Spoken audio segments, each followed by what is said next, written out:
오늘 아침에 3시에 일어나서 가만히 앉아 있는데 얼마나 아주 맑은 그 기운이, 그래서 3시에 그 아주 맑은 그 명징한 그 기운이 한 4시 되니까 조금 더 이렇게 더 떨어지더라고요.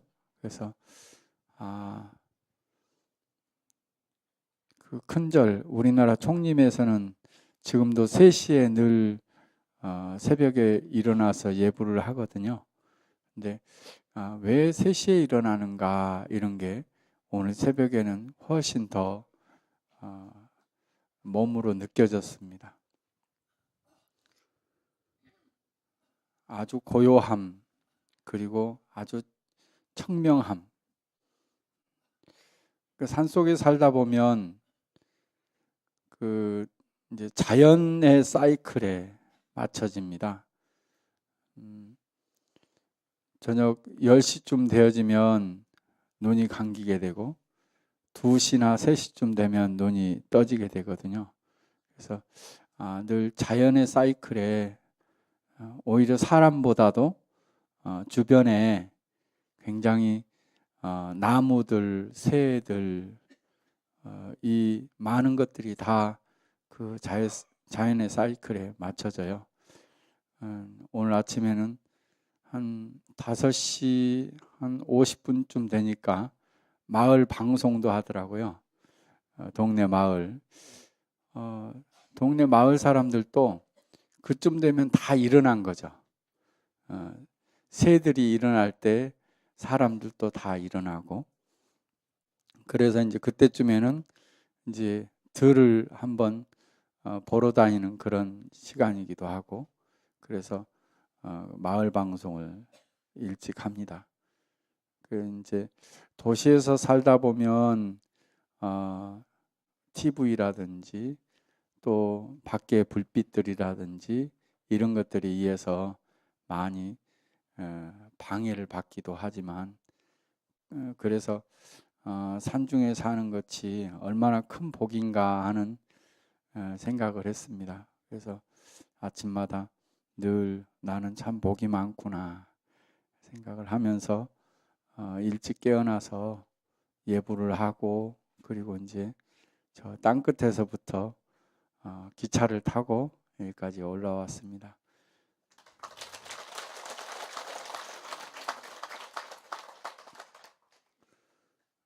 저는 요즘에 늘 2권의 책을 항상 끼고 다니는데요. 한 권은 제가 늘 그 스승으로 모시는 금강경 한 권과, 그리고 또 한 권은 선가기감입니다. 그래서 선가기감의 한 구절을 먼저 말씀드리고 그 말씀을 드릴까 합니다. 선가기감의 첫 구절이 유일무러 자아니 종본이래로 소소영령하야 부중생 부중멸이며 명부득 상부득이로다. 여기에 한 물건이 있는데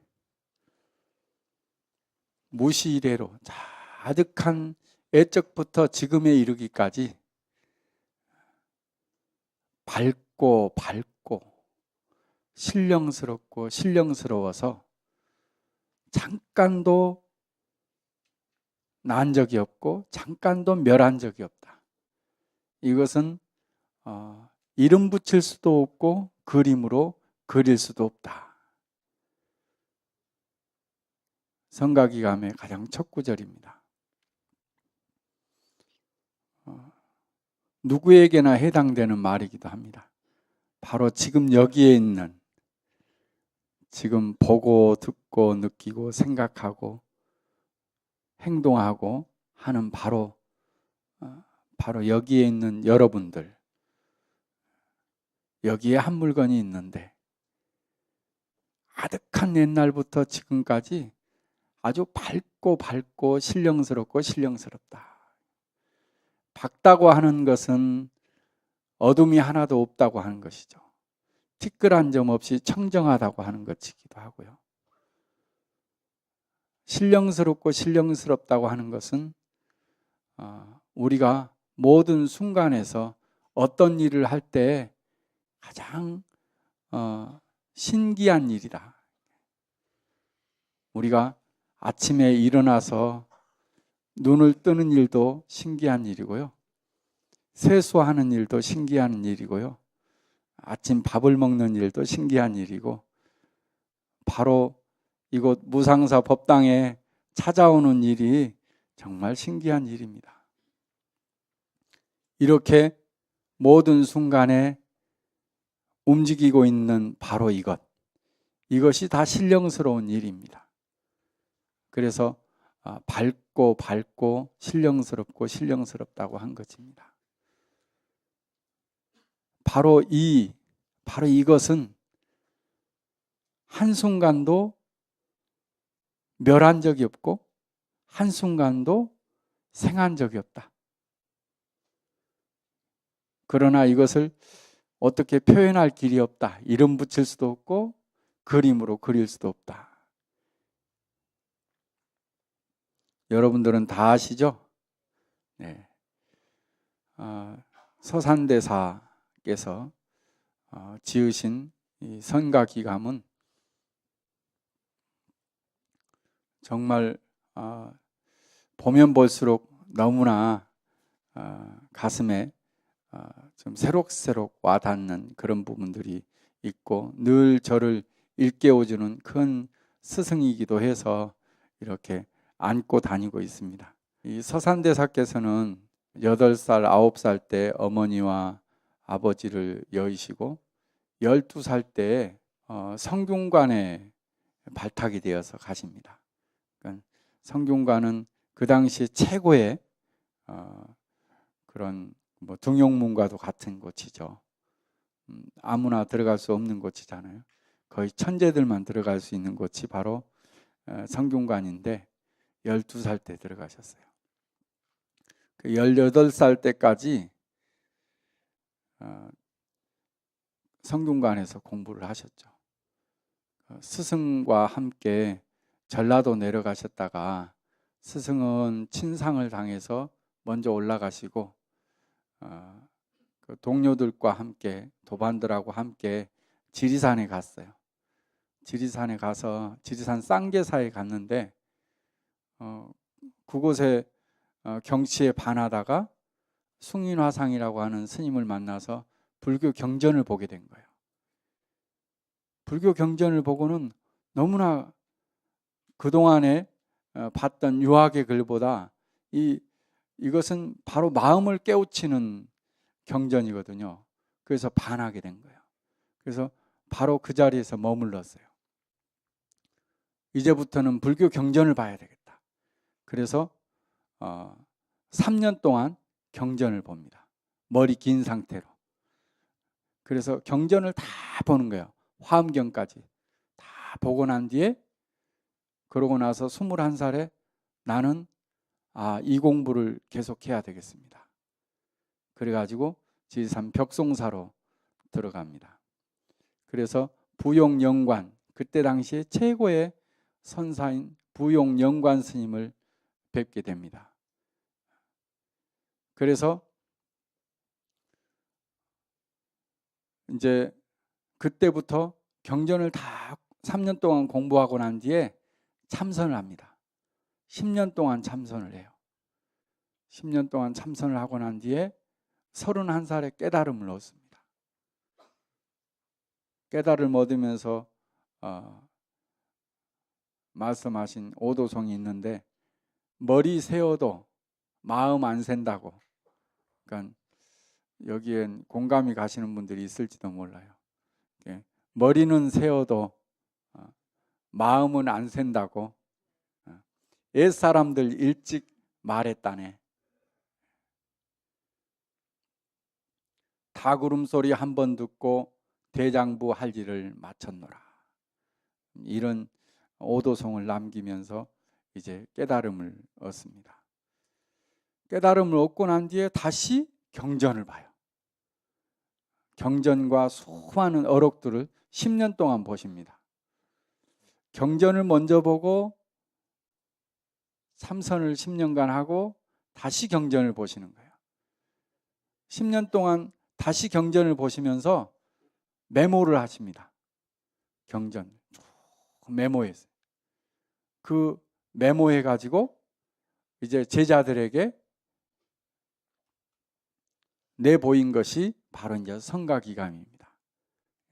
그래서 성가기감은 서산대사께서 깨달음을 얻고 난 뒤에 다시 경전과 조사어록을 보고 50권의 그 조사어록과 경전의 내용 속에서 발췌를 해가지고 후학들에게 정말 이건 필요하다 하는 것을 정리한 책이 이제 성가기감이에요. 근데 이제 성가기감을 원문을 써놓고 제자들이 어렵다고 하니까 그 밑에다가 다 주석을 달았어요. 해석까지 다 해줬어요. 얼마나 친절한 분인지 알 수 있습니다. 그래서 안목도 깊으시고 또한 자비심도 깊으신 분이 바로 이제 서산대사라는 분인데, 이 서산대사의 성가기감, 이걸 또 평생을 늘 안고 다니신 분이 또 계셨어요. 그분이 누구냐면 최근세 법정스님. 법정스님께서 이 성가기감을 늘 안고 다니셨어요. 법정스님은 일제시대 때, 식민지 시대 때 태어나셔서 한국 전쟁을 겪고 전쟁이 끝난 2년 후에 출가를 하십니다. 대학교 3학년 때 출가를 하셔서 효봉스님을 만나셔가지고 삭발을 하십니다. 삭발하고 난 뒤에 너무 기분이 좋아서 삭발한 채로 종로 한 바퀴 돌고 다니셨다고 그래요. 법정스님의 그런 아주 멋진 일화가 있어요. 효봉스님 일대기를 제가 한번 봤어요. 쭉 봤는데 효봉스님 보니까 효봉스님께서 제자가 많으신데 제자를 만나게 되면 꼭 1년 내지 2년 정도는 아무도 만나지 않고 이 제자를 위해서 교육을 하세요. 그래서 정말 독특하신 그런 훌륭한 스승이십니다. 이 효봉스님이 내려가셔서 이 법정스님을 상자를 맞이해 가지고 이 상자를 기르기 위해서 쌍계사 탑전에 가셔가지고 2년 동안 참선을 가르칩니다. 그러니까 아주 직접적으로 두 분만이 공부를 하시는 거죠. 이 제자를 위해서 얼마나 그 자비스럽게 또 그러면서도 아주 직접적으로 모든 상자하고 둘이 함께 산다고 하는 게 쉽지 않은 일이거든요. 스승은 그 삶의 모습, 사실은 이 삶의 모습 자체가 깨달음의 모습이거든요. 그 사람의 모든 마음이 그대로 표현되어지는 게 삶이잖아요. 그래서 언행일치한 그런 분이시기 때문에 그런 법정스님과 함께 두 분이서 탑전해서 공부하셨던, 그 법정스님은 출가하자마자 참선을 먼저 배우셨어요. 참선을 배우고 그렇게 스승으로부터 쌍계사 탑전에서 공부를 하고는 해인사에 가십니다. 해인사 가서 해인사 선방에 먼저 들어가셔요. 선방에서 공부를 하는데 어떤 노스님이 이 성가기감을 이렇게 보고 계시는 거예요. 그러니까 법정스님이 이 성가기감을 보고 너무 좋은 책이다, 그래서 잠깐만 빌려주시라고 제가 베끼겠습니다. 그래서 밤에 호롱불 켜놓고 이 성가기감을 베꼈어요. 한 반절 정도 베꼈는데 그 노스님이 그렇게 좋으면 스님 하시오. 그래가지고 이제 성가기감 책을 얻으셨다는 이야기예요. 그러고 난 뒤에 열심히 그 성가기감을 보고 나중에 한 4번에 걸쳐서 이 성가기감만 4번에 걸쳐서 번역을 하십니다. 첫 번째 번역에서 책을 냈고 또다시 살펴보고 다시 교정해서 또 책을 냈고 책을 내서 한 책을 가지고 4번에 걸쳐서 계속 살피고 다들 법정 스님은 선의 내용보다는 이 글을 쓰시는 수필가로 많이 알고 있는 그런 스님이었는데 제가 봤을 때는 이분만한 선의 스승이 없다 이렇게 생각을 했거든요. 예전에 길상사에서 한 달에 한 번씩 그 법문하실 때 법문집을 이렇게 모아놓은 그 책이 있는데 일기일해라고 하는 책을 본 적이 있어요. 처음 페이지를 넘기는데 이분은 경계를 넘으신 분이구나. 다른 글들을 봤을 때는 이렇게 눈에 확 들어오지 않았는데 그 글을 법문한 내용을 보는 순간 경계를 넘으신 분이구나 이런 생각이 들었어요. 그러면서 이제 선의 눈으로 법정 스님을 한번 이렇게 살펴보기 시작을 했죠. 그랬더니 이분이야말로 선의 큰 스승이시구나. 아주 선은 그 효봉 스님과 그러고 난 뒤에 한 5년간 아주 깊이 있게 선을 하시고 난 뒤에 당대의 운어 스님이라고 하는 대강백 스님으로부터 이제 한글을 번역하는 바로 역경 사업을 하셨거든요. 불교 성전이라고 하는 책이라든지 이런 경전들을 편집해 불교 사전이라든지 그리고 수많은 불교 경전들을 한글화 하셨는데요. 그래서 선의 안목을 이미 트이고 난 뒤에 그러고 난 뒤에 경전을 보신 분이시구나 이런 생각이 들었습니다. 그래서 짧게 부처님처럼 6년 고행처럼 짧게 수행을 하시고 긴 자비행을 하신 분이다. 법정 스님 이야기를 갑자기 하게 됐는데 법정 스님은 그래서 경전 번역을 하시다가 여기 봉은사에 살게 되시면서 역경을 본격적으로 하시죠. 그러다가 이제 사회에 그 시대 사회의 가장 아픔, 세상 사람들의 아픔 이런 것들을 보시게 돼서 그 이제 저는 이제 그걸 차별적 자비심이다 이렇게 표현을 했는데요.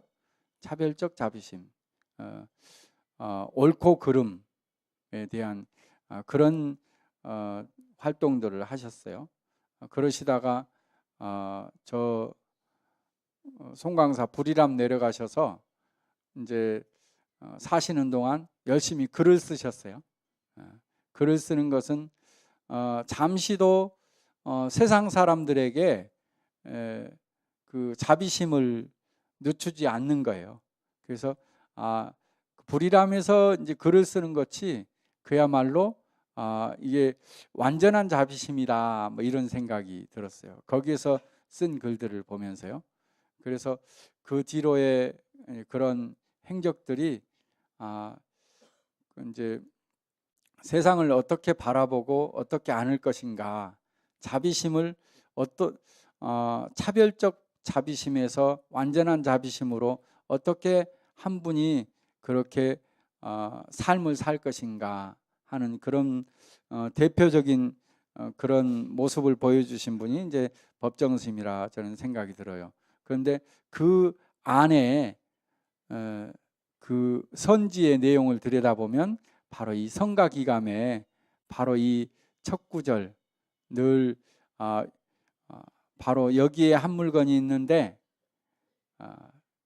바로 종본이래로 가득한 그 옛날부터 지금까지 소소영령하고 항상 밝고 신령스러운 그런 내용들을 늘 보여준 분 중에 한 분이다, 이렇게 생각이 들어서 그 선의 스승으로 첫 번째로 제가 이제 소개한 적이 있습니다. 정한 상태이지만 그게 어떤 대상을 만났을 때 이제 자비심이, 지혜가 나오는 것이라고 하는 것을 이제 이야기하는 겁니다. 그러니까 수행은 짧게 하고 자비행을 길게 해야 되는 그런 분. 이제 이 서산대사 또한 그렇습니다.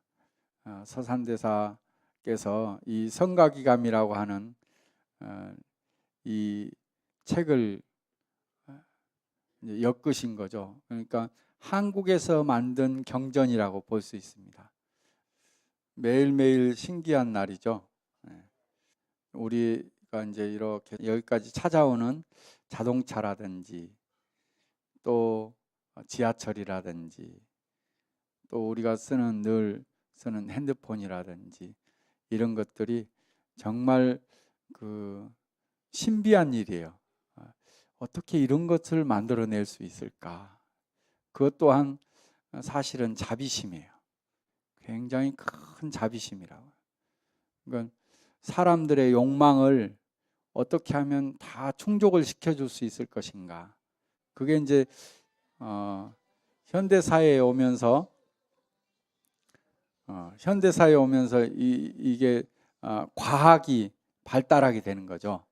그래서 과학이 발달하게 되면서 이런 우리가 보고자 하는 것의 욕심이, 욕망이 더 확대되어지는 거죠.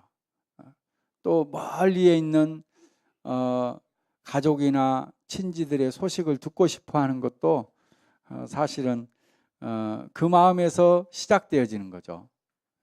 그 마음에서 바로 이제 전화기라든지 핸드폰이라든지 이런 것들이 다 만들어지니까요. 그래서 그것은 굉장히 바로 그런 욕구들을 충족시켜주는 위한 것. 그래서 바로 이거는 자비심이라, 거기에서 자비심을 좀 찾으면 좋겠어요. 저는 이제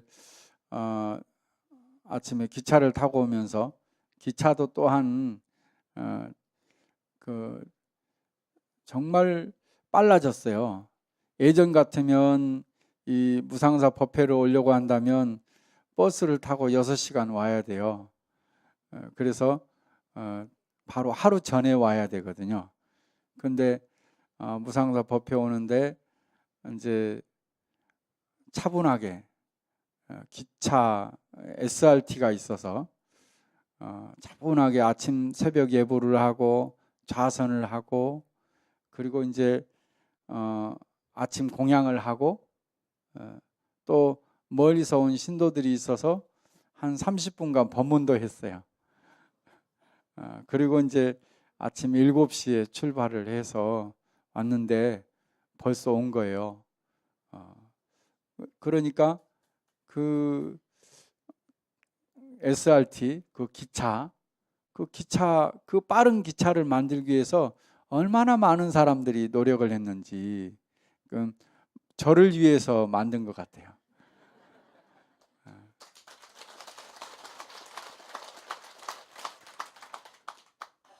저는 이제 오래된 절에 살기 때문에 1270년 된 절이 살거든요. 1270년 된 절인데 어제 저녁에 또 그 멀리서 템플스테이 오신 분들이 있었어요.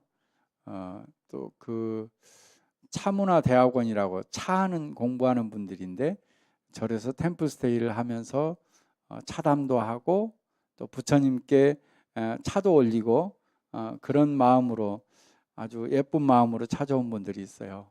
그런데 이제 그 사람들에게 그랬어요. 미왕산은 1270년 동안 여러분들을 오늘 만나기 위해서 기다리고 있었다. 한 장소가 여러분들을 만나기 위해서 기다리고 있었다. 여기 무상사가 오늘 법회를 위해서 여기에서 수많은 사람들의 그런 보시와 그리고 노력과 이런 것에 의해서 지어졌고 여기서 오늘을 위해서 오늘 법회를 위해서 기다리고 있는 것이죠. 그리 보면 세상에 나를 위해서 있는 것들이 수없이 많아요. 그리고 나를 위해서 노력하고 있는 손들이 너무나 많아요. 이 많은 손들이 나는 관세음보살의 천수천안의 그 손이고 눈이라고 생각이 들어집니다.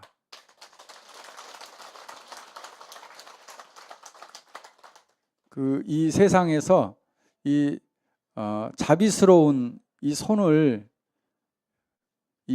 나를 보호하기 위해서 크고 부드러운 이 자비스러운 손을 수많은 손을 잘 볼 줄 알아야 돼요. 그게 바로 이제 부처님의 연기법이죠. 서로 돕고 있는 것, 나를 위해서 돕고 있는 수많은 손들, 이 손들을 잘 느끼고 그것을 알고 감사해야 하는 것, 이것이 행복의 가장 첫 번째라고 생각이 들어집니다. 나를 위해서 수많은 그 손들, 매 순간 사과 한 알이라 할지라도 이 사과 한 알이 어제 먹던 사과와 비교하지 말고 어제 먹던 사과는 맛있었는데 오늘 사과는 별로 맛이 없네? 그렇게 비교하는 것이 아니라 사과 한 알이 이 앞에 있는 것이 얼마나 고맙고 감사한 일인가.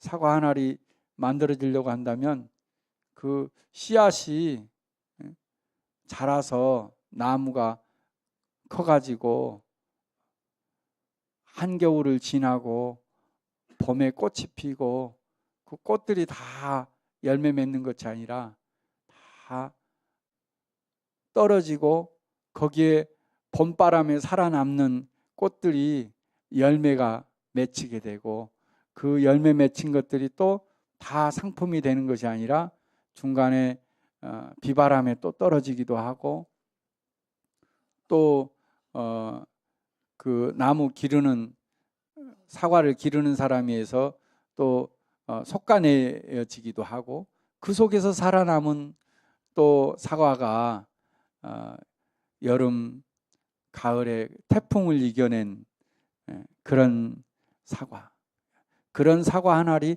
바로 내 앞에까지 왔다고 생각한다면 너무나 귀하고 귀한 사과인 거죠. 오늘 아침에 먹는 사과 한 알이 바로 그렇다. 오늘 아침에 먹는 밥 한 그릇이 그렇다. 그래서 사실은 이런 연관성을 알게 되고 또 그것에 조금만 더 깊이 생각한다면 우리가 살고 있는 이 지금 순간이 신기하고 기적적인 일이고 신령스러운 일이 아닐 수 없다.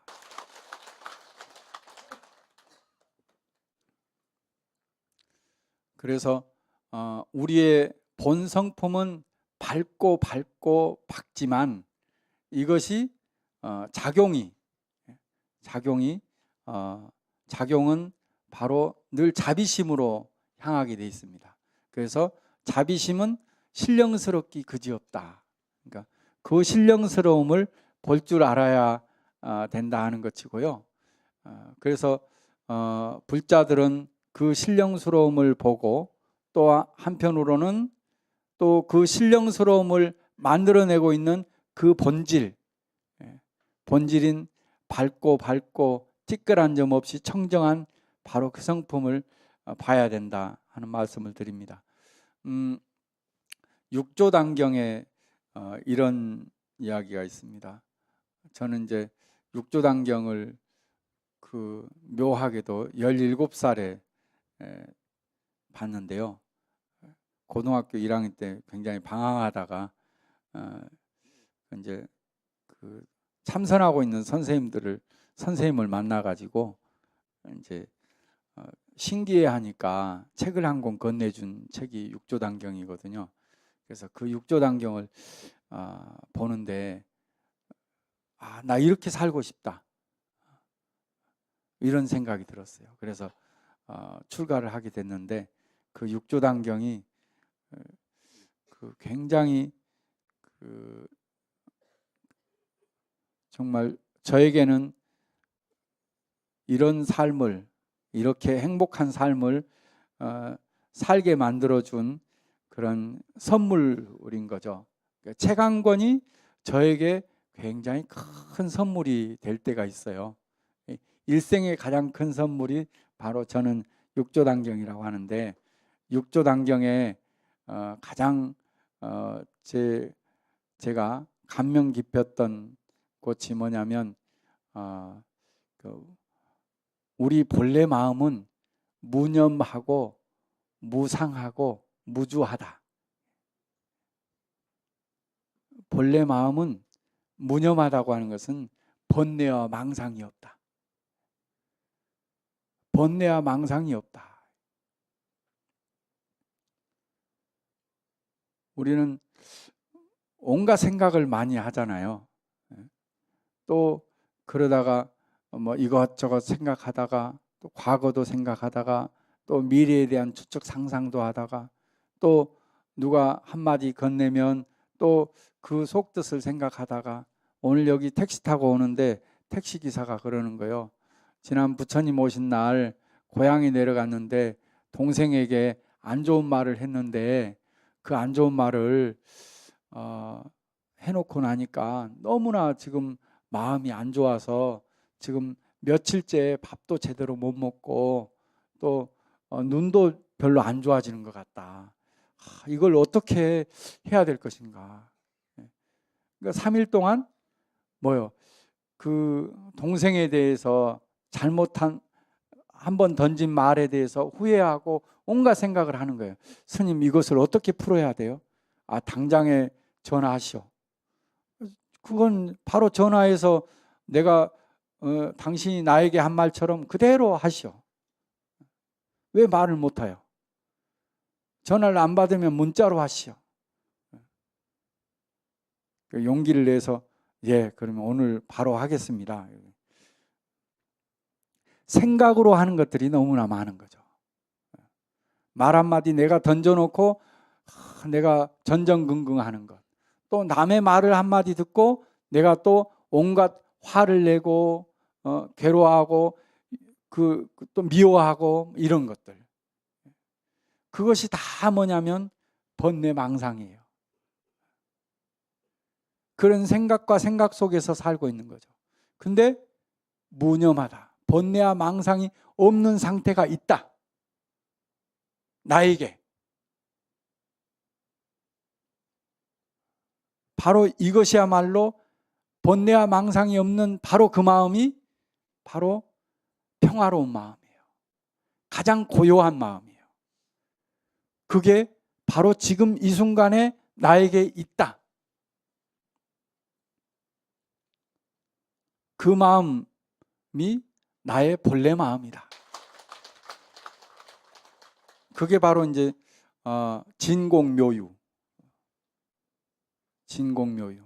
참 진짜에 빌공짜에 묘할 묘자에 있을 유자. 고요한 마음에서 지혜와 자비가 있다.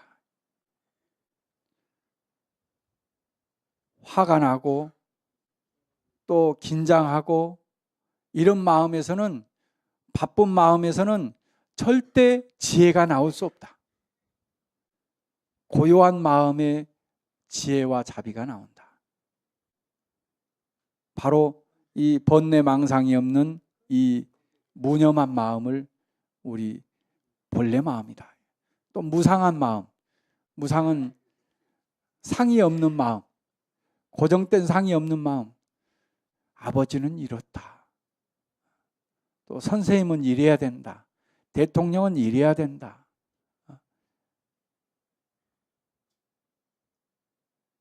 이런 것. 이런 걸 다 상이라고 해요. 내가 과거에 경험하고 그 다음에 책이나 뭘로 해서 지식, 이렇게 법문을 듣고 난 뒤에 그런 지식들, 정보들, 이것을 통틀어 가지고 내 나름대로는 상을 만들어 놓고 있어요. 어떤 것에 대해서. 그래 놓고 이것을 내가 알고 있는 것 가지고 대입을 시키려고 해요. 정보를 다 들어가지고 그것 가지고 기대감까지 만들어서 그걸 보려고 해요. 그러면 다 내가 기대했던 것만큼 충족시켜진 것이 얼마나 있어요? 없어요. 늘 실망하는 거예요. 그래서 불행하다고 생각하는 거예요. 그 내가 만들어 놓은 상 때문에, 내가 만들어 놓은 생각 때문에 살아있는 이대로 볼 줄 알아야 돼요. 그게 바로 무상이에요. 상을 가지고 보면 안 돼요. 내 안경 가지고 맞추려고 하지 마세요. 본래는 상이 없는데 내가 불안해서 그런 걸 만드는 거예요. 내가 자신감이 없어서 그런 상을 만들어서 보려고 하는 거예요. 바로 그 마음이 없는 것. 언제나 살아있는 이 모습을 볼 줄 아는 것. 그래 행복의 길이에요. 그것이 바로 무상이에요. 무주, 머무름이 없는 것. 우리는 모든 행위를 해놓고 내가 했다고 생각을 머물러요. 저건 내가 한 거야? 저건 내가 만든 거야? 내가 선물한 거야? 마음에 머물러 있으면 안 돼요. 근데 우리는 내가 한 행위에 모든 게 다 머물러 있어요. 아이들에게 요즘에 기쁨보다 더 실망하는 마음이 많다. 이런 분들은 내가 머물러 있는 것이에요. 내가 얘들 키울 때 어떻게 했는데 내가 이런 소리 들어야 돼? 그거는 뭐야? 내가 머물러 있기 때문이에요. 오직 할 뿐. 지난달에는 숭산 스님에 대해서 이렇게 글을 썼는데요. 숭산 스님의 글을 보니까 오직 할 뿐이에요. 모든 순간에 오직 할 뿐. 머물지 말라. 한순간도 머물지 말라. 머물면 얽히게 되고 자유롭지 못하게 되는 거예요. 오늘을 살지 못하게 되는 거예요. 그래서 절대 머물지 말라. 어제로 돌아갈 수가 없어요. 어제에 머물지 말고 오늘을 살아라. 자유롭게. 여러분들이 정말 자유로우려고 한다면 바로 내가 했던 행위들에 대해서 까맣게 다 잊어먹으세요. 그건 아무 필요가 없어요. 오늘 만나는 것에 온 정성을 다 기울이고 모든 지혜를 총동원해서 오늘 멋지게 살아야 되는 거예요.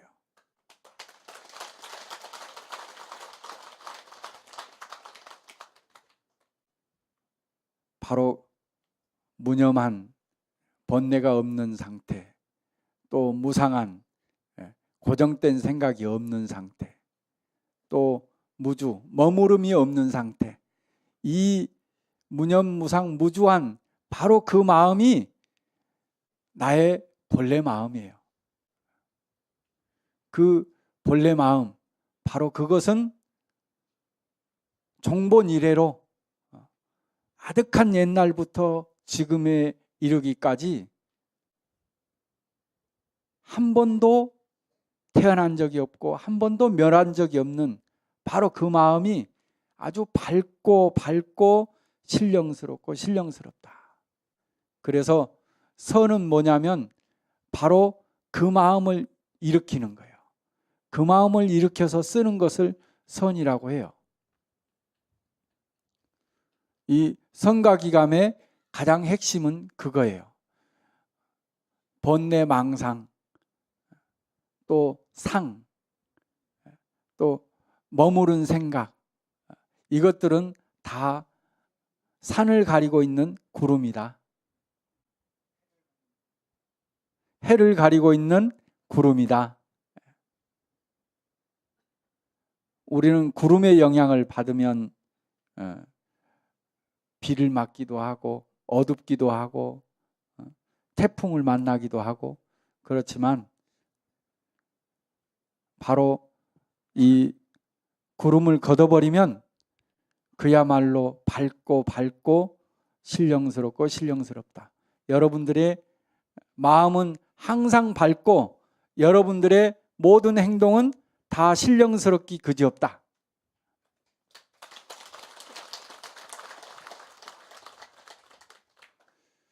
그래서 오늘 이제 서산대사의 성가기감의 가장 첫 구절을 말씀드렸는데 그러면서 서산대사와 법정 스님의 이야기를 드렸습니다. 늘 그러니까 서산대사는 경전을 먼저 탐독한 뒤에 발심해서 참선을 해서 깨달음을 얻고 다시 경전을 보고 사람들에게 자비심을 행했고, 법정 스님은 먼저 선의 체험을 하고 그러고 난 뒤에 그것을 당신이 가장 잘하는 글로서 표현을 해서 사람들에게 그 자비행을, 신령스럽고 신령스러운 그 자비행을 한 것처럼 한 번은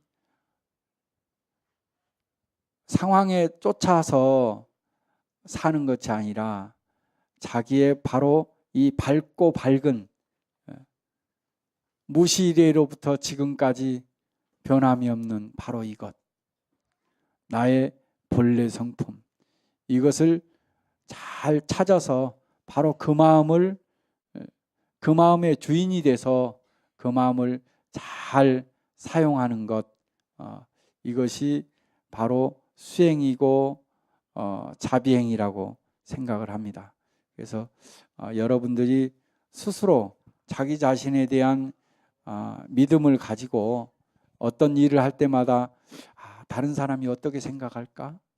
과거에는 어땠는데, 이런 과거가 주인이 되고 다른 사람이 주인이 된 삶이 아니라 늘 매 순간 당당한 자기 자신의 주인이 돼서 살게 된다면 여러분들의 손짓 하나, 발걸음 하나, 말 한마디가 다 그 신령스러움이 가득 찬 자비의 행위 되지 않을까 생각을 합니다. 감사합니다.